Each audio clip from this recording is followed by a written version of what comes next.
começa esse vídeo, então, com uma descrição aqui simples, proposta pelo glossário da ISTQB, que é uma descrição que eu gosto bastante, porque fala sobre o que é realmente o core de o que é um caso de teste. Veja só, um conjunto de valores de entrada, pré-condições de execução, resultados esperados e pós-condições de execução, desenvolvido para um objetivo particular ou uma condição de testes. Veja, para que você possa entender melhor aqui essa descrição, é importante que você entenda os componentes. Valores de entrada são dados que você, ser humano, ou que uma máquina fornece para o software. O software, recebendo esses dados, vai processar e vai te dar então uma resposta. Essa resposta ela é comparada com os resultados esperados. Ou seja, você passou ali um grupo de valores de entrada, a máquina, o software, vai processar aquilo e quando devolver o resultado, você vai averiguar se os resultados que você esperava são iguais aos resultados atuais. Beleza? Só que para que você possa enviar uma informação para o software e para que ele possa processar de uma maneira específica, é necessário que o software já esteja no estado esperado, né? Um estado inicial. Esse estado inicial é descrito a partir das pré-condições. O que elas falam? Falam, por exemplo, que, olha, para que você possa executar aqui esse determinado teste, é necessário que você já tenha um usuário cadastrado. É necessário que você já tenha dinheiro, né, saldo na sua conta. É necessário que você tenha algum requisito específico já configurado no software. Isso são as pré-condições. E as pós-condições? São qualquer tipo de informação que vai acontecer no software depois que você executou aquele determinado teste. Isso geralmente está relacionado a mudanças no estado atual do software dentro daquele determinado servidor. Interessante, né? Talvez agora fique um pouquinho alto nível ainda para você, mas fica tranquila, que já já a gente vai ver na prática alguns exemplos e eu tenho certeza que isso vai ficar muito simples para você. Essa daqui, então, lembre-se, é uma definição que é descrita pela ISTQB, que é uma empresa, né, que ela tem aí algumas filiais em diversos países, são chamados de boards, e eles meio que cuidam ali de uma interpretação de o que é testes de software, e tem ali também certificações em testes que ajudam pessoas ao redor do mundo a entender um pouco mais sobre a visão dos pesquisadores que atuam de alguma forma conectados a essa empresa, beleza? Show de bola! Um caso de teste, então, é uma forma, né, uma situação específica onde você envia informações para o software, ele processa e você pega as respostas e vê se ele se comportou da forma que deveria. Interessante isso, né? A gente pode ter um caso de testes para testar se quando você manda os seus dados de login corretamente, se o software processa e te diz que realmente você é um usuário autorizado e você pode ver então suas informações secretas. Pode ser que você tenha um outro caso de teste que você informa o seu usuário correto, mas a sua senha está incorreta. E quando você envia isso, o software processa a informação e te diz: opa, sua senha está incorreta. Esse é o que? O resultado que o software te devolveu e você comparando se é o resultado que você esperava. Pode ser que em algum momento você vai executar um caso de teste e que você mandou um usuário correto uma senha inválida, mas que o software processou aquilo, você esperava que ele te dissesse: olha, sua senha está incorreta. Mas na verdade ele te mostra a tela secreta. Isso quer dizer o quê? Quer dizer que um caso de teste que foi executado veio a falhar. Por que ele falhou? Porque o software se comportou de uma maneira que era diferente do resultado esperado, né? Que é aquele resultado que você esperava que o software proporcionasse depois do processamento da informação.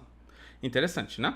A questão é, eu pensei aqui em 3 cenários diferentes, né? Na verdade, pensei aqui em 3 casos diferentes. E é mega importante a gente diferenciar aqui o que são cenários e casos, né? Por isso que eu tô pegando pesado aqui na questão da terminologia, né? Caso de teste, isso daqui que eu falei, tá bom? Combinação de dados de entrada, pré-condições de execução, resultados esperados e pós-condições. Por quê? Porque um caso de teste é diferente de um cenário de testes, tá bom?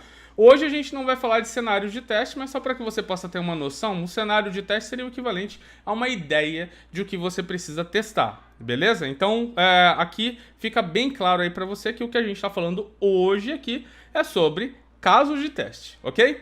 Mas, Júlio, você pensou em 3 casos de teste. Como que você fez para pensar nesses casos de teste? Eu pensei aqui segundo a minha interpretação. Eu li aqui o que eram as regras de negócio do software, e lá nas regras de negócio diziam que apenas usuários que possuem credenciais válidas podem entrar, mas que quando uma senha é incorreta, que o software tem que falar para o usuário, né, que aquela senha estava incorreta. Então, olhando para essas regras de negócio, eu interpretei o texto e pensei em 3 possibilidades de realizar testes naquela determinada aplicação, ou seja, 3 casos de teste distintos, ok? Como que você chegou nesse número, Júlio? Eu cheguei nesse número por quê? Porque eu interpretei o texto. Caraca, Júlio, então quer dizer que exige aqui uma interpretação de texto, ou seja, né, uma prática que a gente adquire enquanto ainda está estudando o nosso idioma, que é português, beleza? Mas além disso, Júlio, também tem ali meio que um quê, né, uma certa experiência que você já tem com testes de software que te ajudou a definir que esses 3 casos de teste deveriam ser executados. É isso? Exatamente isso. O que acontece no mercado hoje em dia é que a maioria das pessoas está ainda interpretando textos para criar casos de teste, ou seja, os casos de teste são derivados de uma interpretação de texto. Mas, Júlio, só dá para definir, então, casos de teste com base na interpretação do texto? A resposta é não. A gente também tem como derivar um caso de teste ou alguns casos de teste com base no uso de técnicas de teste. Essas técnicas são passo a passos extremamente bem definidos de como você lê uma regra de negócio e você converte essa regra de negócio em um grupo específico de casos de teste a serem executados. Eu costumo chamar isso de técnicas sistemáticas. Por quê? Porque eu não uso do meu empirismo para descrever o que vai ser testado, mas sim de uma sistemática. Cada técnica de teste tem um objetivo específico. Por exemplo, tabelas de decisão é uma técnica de teste, né, que você usa para extrair, para derivar casos de teste a partir de uma regra de negócio, e ela é usada quando? Quando existe correlação entre as variáveis de entrada que você tem para uma determinada regra de negócio. A partição de equivalência já não tem essa necessidade da correlação entre regras. Olha só que interessante. Então, com base no conhecimento do objetivo da técnica, de onde ela se aplica ou não, e, é claro, do passo a passo que você tem que seguir, é como se fosse um algoritmo, você vai seguindo uma receitinha de bolo para que você possa aplicá-la em uma regra de negócio, você chega então no número A, B, C, D ou E de quantos casos de teste precisam ser criados e quais são os dados, das combinações de dados de entrada que você precisa ter em cada uma delas. Interessante isso, né? Quer saber uma coisa que também é muito comentada dentro da comunidade de testes em si? Que essas técnicas não funcionam. Mas na verdade não é que elas não funcionam, mas é que grande parte das pessoas não sabe como aplicá-la na prática. Por quê? Porque essas técnicas de teste, pelo menos essas 2 que eu acabei de mencionar, elas são explicadas dentro de um material chamado Syllabus, que é proposto pela certificação CTFL, da ISTQB. E lá nesse material Syllabus, ele descreve essas técnicas, mas não com detalhes, com a riqueza de detalhes que é necessária. Então o que acontece? As pessoas acabam por estudar para a certificação, passar na certificação, sem mesmo conhecer na prática como aplicar essas técnicas no seu dia a dia. O que eu posso dizer para você é que quando você aprende a aplicar essas técnicas, elas acabam se tornando parte de você. Então, quando eu vou testar algo que tem a ver com regras de negócio, aplicar essas técnicas para mim já é algo natural. Eu já vou lá e simplesmente identifico quais são as necessidades de técnicas que eu posso utilizar e derivo casos de teste a partir daquilo. Júlio, derivar esses casos de teste a partir da técnica traz algum benefício? Traz muito. Por quê?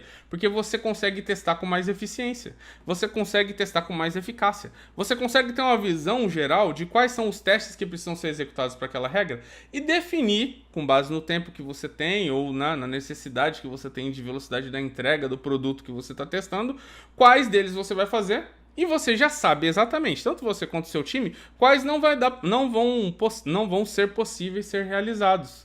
E isso todo mundo já fica ciente do que a gente vai testar, o que a gente não vai testar. É muito mais fácil também para que você possa estimar o seu esforço. Pô, vou precisar de muito mais esforço. É muito importante também usar técnicas, por quê? Porque você pode conversar com os desenvolvedores do seu time para que vocês possam então chegar numa decisão de quais são os testes que eu, Júlio, QA, vou executar na aplicação, no front-end da aplicação, versus quanto você, dev, vai implementar nas camadas mais baixas do software, como unidade ou integração, por exemplo. Entende? Então é super importante você buscar conhecer mais sobre técnicas de teste. Se você vai procurar em inglês, procure sobre Test Design Techniques. E se você quer saber um pouco mais sobre algumas técnicas, por exemplo, essa da partição de equivalência que eu falei, tem um vídeo que eu explico para você dentro do meu canal no YouTube para que fique muito mais fácil para você entender na prática como usar essa técnica. Chama-se Guia Definitivo de Como Usar a Partição de Equivalência. Depois procura lá que você com certeza vai gostar bastante. Essas técnicas podem ser derivadas de diversos artefatos. Para você que acompanha aqui o canal, você vai perceber que o último vídeo eu falei sobre como estruturar os seus casos de teste com base nas User Stories. Se você assistir esse vídeo, você vai ver que tem ali diversos artefatos que podem ser utilizados na hora de você pensar em o que testar.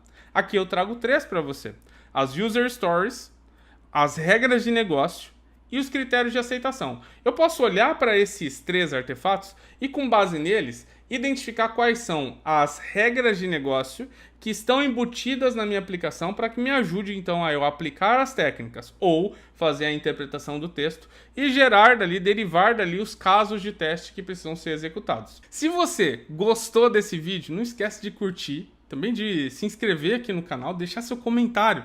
E se você quer ter acesso a esse PPT aqui, esses slides que eu mostrei, basta você ir lá no meu canal do Júlio no Telegram, que é o t.me/JúlioDelimas. Lá você consegue ter acesso a todos os PDFs que eu uso aqui dentro dos meus vídeos aqui no canal. E aí você consegue então ter acesso, baixar e guardar com você para que você possa consultar sempre que for preciso.